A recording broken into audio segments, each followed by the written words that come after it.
આવું મધ્ય જંગલ અને આ અમે સરકારિયામાં રાત રોકાઈ અને થોડો વરસાદ સવારે આવ્યો અને હવે આગળ જઈ રહ્યા છે માળવેલા.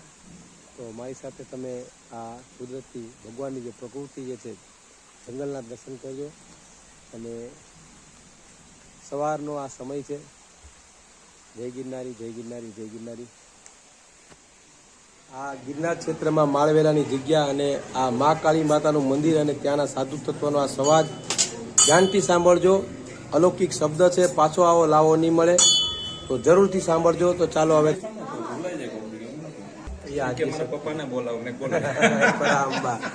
ભગવાન તમે ભોળાનાથના રૂપ કહેવાય. હા, કોણ છે, શું છે, જરૂરી છે.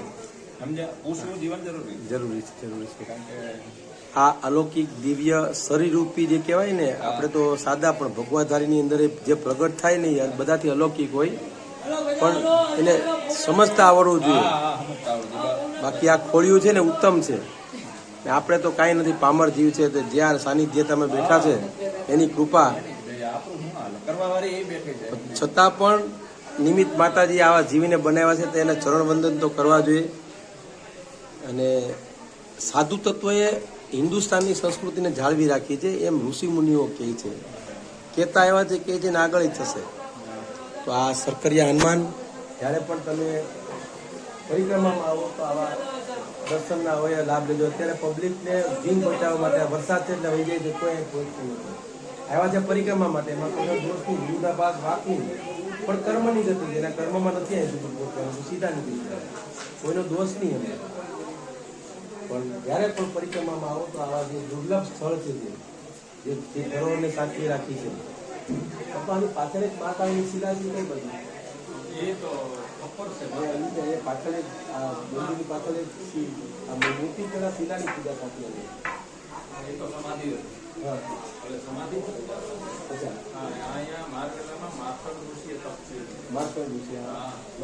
કૃષ્ણ ભગવાને લીલી પરિક્રમા કરી. વાહ પ્રભુ, વાહ, બહુ. અને મહાકાળીને ખપ્પરમાં તેલ થયા. વાહ વાહ. સરસ્વતી નું માતાજી નું ખપ્પર છે. ખપ્પર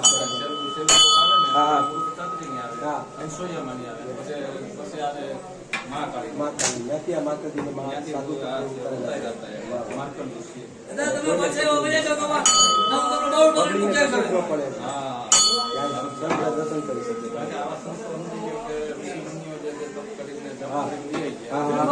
પબ્લિક માટે, હા, બરાબર. આપણી માટે તો ન કરતા. નહીં. અને આપણે કોઈ ટેકો તો નથી દીધો, સંતો મંતો એ ટેકો દીધેલ છે ને. હા, સાચી વાત છે બહુ, સાચી વાત છે. અને આપણું તો કઈ આમાં છે નહીં. આ તો ભગવતી કરવા વાળી બેઠી. વાહ વાહ, સાચી વાત છે. દિયે છે, ખાવા ઈ દે છે, પીવા ઈ દે છે. આ ધરતીમાંથી અનેક પણ કણ ઈ ઉગાડે છે. હા હા. પાલન પોષણ કરતી તો માં ધરતી કરે છે ને. માં છે ને, માને સમજી લો કે દયા આવે, તમે કદાચ એને ગમે ઈ કરો. હા. પેલા તો ઉડતા હોય માં ધરતીને પગે લાગવું પડે. વાહ વાહ. કુળદેવીને પગે. વાહ વાહ, શું વાત છે. ગુરુ, મા બાપ. વાહ વાહ, ક્યાં વાત છે. આ સાધુનું જે તત્વજ્ઞાન જોઉં તમે ને તે લોકો ફરે છે એનું જ્ઞાન જોઉં. માં ભગવતીએ નિમિત્ત બનાવેલા છે મહાત્માને, અને એના આદેશથી આ વિડીયો નીકળ્યો છે. આમાં કોઈ ચતુરાય બુદ્ધિ કે કોઈને કંઈ કીધું નથી કે અમારે આ વિડીયો કાઢવો છે, પણ જગતના કલ્યાણ માટે આ સાધુના શબ્દ વિશ્વમાં કલ્યાણ કરવા માટે જ સાધુ સંતો સમજે. હા હા, સાચી વાત છે. પણ કારણ કે ભૂખા તરીસા રહેતા તો શું કામ રહેતા કે પબ્લિક ને કે સંતો સમજી લો પબ્લિક માટે ને જગત માટે જ, બરાબર. પોતાના પ્રાણીને જગત માટે રાખ્યા. સાચી વાત છે. ભવન શું કરતા કે પવિત્ર શુદ્ધ ભૂમિ થઈ જાય. વાહ વાહ વાહ, સાચી વાત છે. ખાલી તમારા ઘરમાં ગુબર ને સમજી લો કે ઘીનું એક ફૂટ થાય ને કાયમ તો તમારા ઘરમાં ઉર્જા વધે. વાહ વાહ. અને ગૌમૂત્ર સટાતું હોય. વાહ વાહ, સાચી વાત છે, સાચી વાત છે. 100%. ઘાસ એ મોટે 33 કરોડ જેવું વાસ છે. વાહ વાહ. આપણા ઘરમાં કોઈ અણસર નો આવે, વિકટ નો આવે. હા, સાંભળજો. તો ચાલો હવે દાદા જય ગિરનારી. આગળ હવે આ ચેતન ધુણાના દર્શન કરીએ. જય ગિરનારી.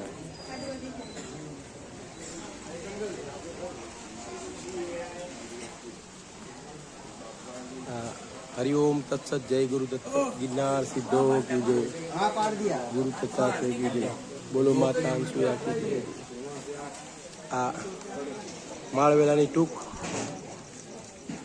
આ માળવેલાની જગ્યા મા કાળી માતાનું મંદિર, જે સાધુનું ભૈરવ દાદા સૌનું સારું કરે બાપા માટે. આ સાધુનો જે સંવાદ લીધો એ આ મા કાળી માતાનું મંદિર છે અને એના કૃપાથી એના આદેશથી જ આ બધું વસ્તુ બને છે. માણસની ચતુરાઈ કામ નથી લાગતી અને માણસ એમ કે મારે વિડીયો ઉતારવો છે અને ઇન્ટરવ્યૂ લેવું છે તો ખોટી વાત છે. જ્યારે એ આદેશ કરે ત્યારે સાધુ તત્વો ઓટોમેટિક બોલે. એ અહીંયા પુરાવા રૂપે આપણે સાધુની ત્યાં સંવાદ થયો જરૂરથી સાંભળજો. આ મારવેલાની જગ્યા છે ગિરનાર ક્ષેત્રનું આ પૌરાણિક સ્થળ અને મધ્ય જંગલમાં. તો જરૂરથી ગિરનાર પરિક્રમા આવો એટલે ખાસ દર્શન કરજો. અને હરિઓમ તત્સત જય ગુરુ દત્ત, હરિઓમ તત્સત જય ગુરુ દત્ત. નામ જપનો મહિમા છે, નામ જપ, નિર્થક વાતો નહીં કરતા, મહેરબાની. તો ચલો જય ગિરનારી, પછી મળીએ. જય ગિરનારી.